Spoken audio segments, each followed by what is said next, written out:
La la la. Ah! Hala! Uh, hmm? Oh! Ay, Buboy! Anong ginagawa mo? Hoy, Boboy, masama kaya yung ginagawa mo. Bawal daw yun, pamahiin daw yun eh. Hindi daw pwede magpatay-patayan kasi baka daw magkatotoo. Tumigil ka nga dyan, Jepoy. Ang ingay-ingay mo eh. Paano hindi ako magpapatay-patayan? Eh, may zombie, Jepoy, oh. Ayun, oh.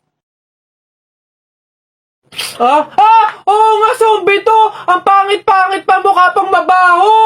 Ay, wow, bastusan. Kayo mga bata pa kayo, mga judger na kayo, ha? Pulubi ako, hindi ako zombie. Ay, di sorry po. Huwag niyo ako idamay sa kung ano-ano nilalaro niyo dyan. Nagkakalakal ako dito, eh. Baka ito ang zombie.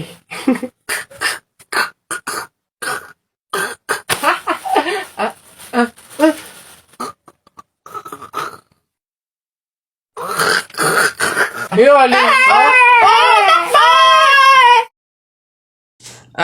Iha, ikaw ba yung asawa nung namatay?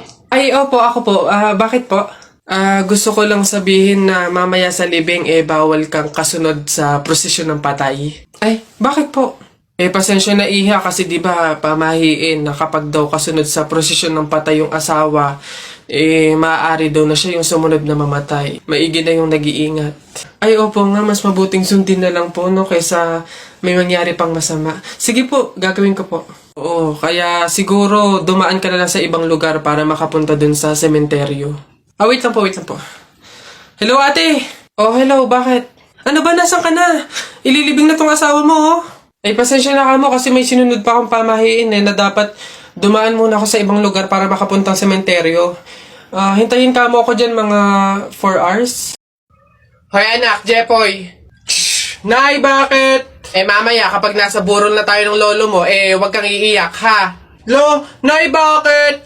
Kasi sabi daw nila, pamahiin daw yon na bawal daw umiyak kapag may burol gawa ng hindi matatahimik yung namatay. Nay, mahirap pigilan yun. Si lolo yung namatay Sundin mo na lang, basta pag ando na tayo sa burol ng lolo mo, wag kang iiyak.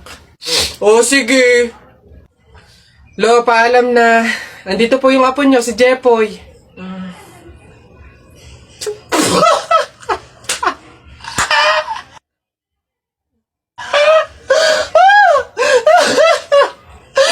Basta kahapon, pumunta ka. Aray! Nakagat ko yung dila ko, ang sakit. Hala! Bigay ka ng number, bilis! Ha? Number 4. A, B, C, D. Hala, letter D. Ibig sabihin, iisip ka ni letter D. Si Dodong yan, no? Yung crush mo? Nay! Hindi naman. Hindi ko na naman crush yun. Asim-asim ni Dodong, ikaw nga, tinan mo yung yung ilong mo nagpapawis. Ibig sabihin daw niyan selosa nagsiselos ka siguro pag may kalarong iba si Mark Jun, no? Hindi naman ako selosa. Anong paki ko kung may kalaro ng iba si Mark Jun? Andyan pa naman si Tep Tep. Ano ba yung? Hay, kaya ano yung mga pinag-uusapan ninyo? Kababata pa'y kumikiringking na kayo, ha? Hindi pa nga ata marunong magbasa't magsulat lumalantod na. Uy! Shucks, nasa na ba? Uy, pre! Oh, pre, bakit? Hindi ko kasi alam kung nasa na tayo. Nawawala ata tayo. Wala namang signal. Mag-isip ka nga ng paraan paano ba tayo makakaalis dito. Ha? Paano na teka, wait. Ayun, pamahiin. Sabi kasi nila, kapag daw naliligaw, magpalit daw ng damit para daw makapunta dun sa pupuntahan. Magpalit ng damit? Sira ka, hindi pwede. Anong papalit natin? Wala naman tayong kahit anong dalang damit. Ayaw nga pala. Try kaya nating hubarin yung damit. Baka sakali, di ba sabi sa pamahiin, palitan yung damit. Since wala naman tayong dala, try nating hubarin kasi baka ito yung malas Try natin. Ha? Sige. Baka sakaling effective, try natin. Ano ba yan? Malas naman, O yun na pre, nakahubad na tayo. Saan na tayo ngayon? Hindi ko nga Pre. Anak! Joshua! Oh, Nay. Magsilab ka nga doon sa harapan. Ha? Bakit naman? Eh di ba't kakalibing lang ng lolo mo? Pamahiin yon. Kailangan magsiga para makapunta agad sa langit yung lolo mo. Eh? Ganun ba? Sige. Mga pamahiin na yan. Wala naman akong Nay! Wala akong masigang kahit anong basura dito. Ano ba yan? Bilisan mo, Joshua. Napakasimpleng bagay, hindi mo magawa, ha? Kahit ano, sigaan mo. Bilisan mo! Kahit ano. Kahit ano, ha? Bilis! Ba't natakbo? Nako! Aling Lourdes! Yung anak niyo po, sinunog yung bayan! Diyos ko po! Ala! Eh, tinamaan kang magaling na bata ka! Ba't sila nagtatakbo ba? Oo naman naman ngayon. Pamahiin, di ba? Pamahiin, di ba? Kailangan sundin yun. Oo naman nga to. Mali kaya dito. Love! Yes, love? Bakit? May intrams kasi kami bukas. Gusto kong sumali. Ano kayong magandang laro, love? Basketball or badminton?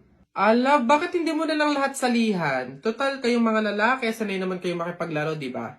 Tipong lahat kami mga babae, seryoso na, pero sa inyo, laro pa rin pala. Huh? Love! Yes, love. Ano yun? Hindi ka ba nakapag-refill ng tubig? Nauuhaw na ako eh. Ha? Anong bago, love? Lagi ka namang uhaw sa babae.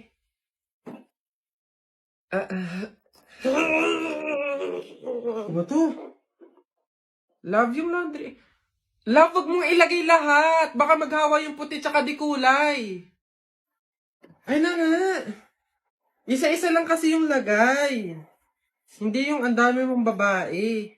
Oh. Nasaan ba kasi yun? Love!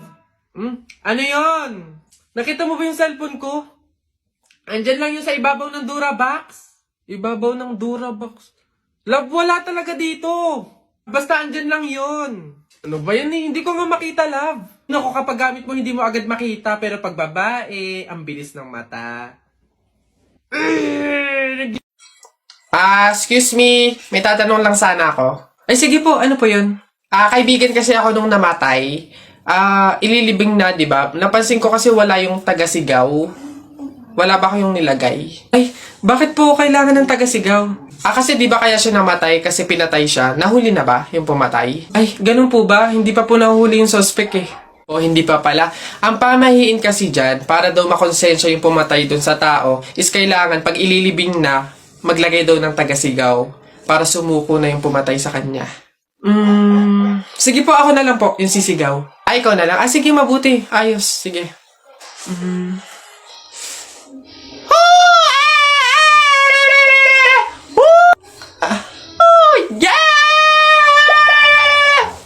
Buti naman anak, makakalipat na tayo ng bahay. Ay, so nga nay, buti na lang makakalipat na tayo sa mas maayos na bahay. Pero nay, may tanong ako, bakit ang daming nagsasabi na pamahiin daw kapag daw lilipat ng bahay at paalis na, wag na daw lilingon dun sa bahay na yun kasi may mangyayari daw masama? Bakit kaya? Nak, bakit mo ba natanong?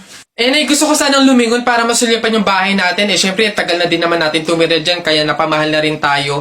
Bago man lang tayo umalis sana, nay, masulyapan ulit kahit saglit. Ay, hindi anak. Sige lang, lumingon ka lang. Hindi naman tayo naniniwala sa mga pamahiin na yan, di ba? Walang mangyayaring masama, panigurado, promise. Sige, nay. Ay! Hoy, kayong dalawa.